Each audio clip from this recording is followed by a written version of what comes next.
আমরা সকলে চাই নিশ্চিত ভবিষ্যৎ, আমরা সকলে চাই নিরাপদ জীবন, আমরা সকলে চাই সাফল্যমণ্ডিত জীবন, আমরা সকলে চাই আমাদের নিশ্চিতভাবে সবকিছু যেন আমরা পেতে পারি। আদৌ এই যে আমরা নিশ্চয়তা বললাম, এই যে আমরা নিরাপদ বললাম, আমরা কি সবকিছু নিরাপদভাবে পেতে পারবো?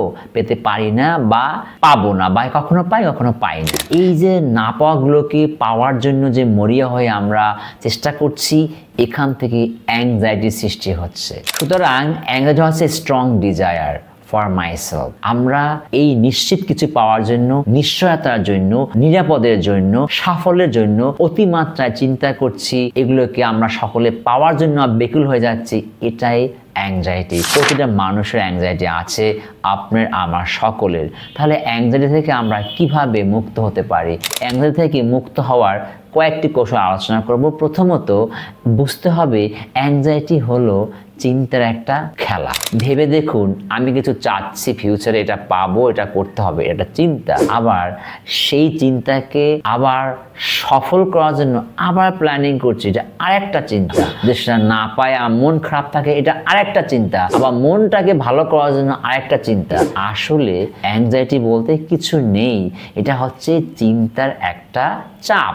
যখন মনের উপর অধিক পাওয়ার নিশ্চয়তা আনার জন্য আমরা অধিক চিন্তা করি, এই চিন্তার মধ্যেই কেবল অ্যাংজাইটি বিদ্যমান। যদি আমরা এটা বুঝতে পারি যে অ্যাংজাইটি চিন্তার একটা যুদ্ধ, চিন্তার একটা ক্ল্যাশ, তাহলে কিন্তু আমি অ্যাওয়ার হয়ে যাব যে anxiety actually it is nothing, it is a clash of thought.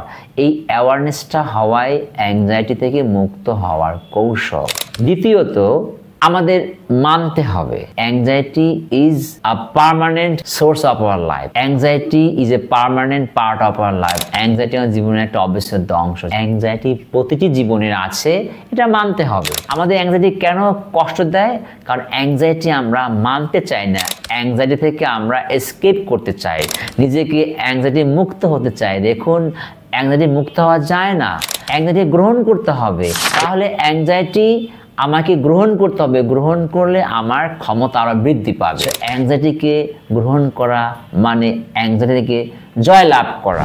Anxiety প্রতিটা মানুষের আছে, রাজা, বাদশাহ, ধনী, গরিব সকলের আছে, আপনার আছে, আমারও আছে। যদি সেটা মানতে পারি তাহলে আরো সেটাকে গ্রহণ করার ক্ষমতা বাড়বে। তৃতীয়ত, আমি আগেই বলেছি অ্যাংজাইটি মূলত মনের উপর চাপ সৃষ্টি করে। তাহলে মনটাকে শান্ত রাখতে হবে। মন শান্ত রাখার উপায় কি? আমি আগে বলেছি মন শান্ত রাখার উপায় হচ্ছে ব্রিদিং প্র্যাকটিস করা। আমরা যে যেখানে অবস্থায় আছি, যে কাজ করি, কাজের ফাঁকে ফাঁকেই মনটাকে স্থির করুন, তাহলে অ্যাংজাইটি কমে যাবে। জাস্ট 5 সেকেন্ড যদি মনটাকে আপনি স্থির করতে পারেন, আপনি যদি মনটাকে শ্বাসের মধ্যে নিয়ে শ্বাস নিতে বা ছাড়তে পারেন, 5 মিনিটে মন শান্ত হয়ে যাবে। সুতরাং অ্যাংজাইটির মুক্ত হওয়া একটা অন্যতম কৌশল হচ্ছে শ্বাসের প্রতি মনোযোগ দিয়ে শ্বাস নেব। তাহলে আমরা মুহূর্তের মধ্যে অ্যাংজাইটি মুক্ত হতে পারবো। 4 নম্বর হচ্ছে অবজার্ভ করা। আমি যে অ্যাংজাইটি হচ্ছি, আমাকে নিজেকে নিজে দেখতে পারা যে আমি চিন্তা করছি, আবার আমি তো কষ্ট পাচ্ছি, এটা কি আমি? নিজেকে অবজার্ভ করতে হবে, নিজের চিন্তাকে মাঝে মাঝে দেখতে হবে যে আমার এই চিন্তাটা আমাকে আমার উদ্বিগ্ন বৃদ্ধি করছে। নিজেকে অবজার্ভ করতে হবে। অবজার্ভ করা মানে নিজেকে দেখতে পাওয়া, নিজে দেখতে পাওয়া মানে নিজেকে বুঝতে পারা। সুতরাং আমাদেরকে নিজেকে দেখতে হবে, নিজেকে বুঝতে হবে, নিজেকে পুঙ্খানুপুঙ্খানুভাবে ব্যাখ্যা করতে হবে, নিজেকে জানতে হবে। একটা লাস্ট কোশ্চেন হচ্ছে আমাকে প্রেজেন্টে থাকা। ভেবে দেখুন, যদি এখন আমি কাজ না করি তাহলে আমি ফিউচারে কিভাবে সবকিছু পাবো? সুতরাং বর্তমানে যদি থাকতে পারি তাহলে অ্যাংজাইটি কমে যাবে। সুতরাং আমরা বেশি বেশি বর্তমানে থাকার চেষ্টা করবো। আমি এখন কি আছি, এখন কি করা উচিত, কি করব সেটা করব। তাহলে কিন্তু আমাদের ফিউচারটা সুন্দর হলো, আমার অ্যাংজাইটি দূরে হয়ে গেল। এই কথাগুলো আমার অনুকরণ করুন না, আপনার জীবনে প্রয়োগ করুন, এক্সপিরিয়েন্স করুন।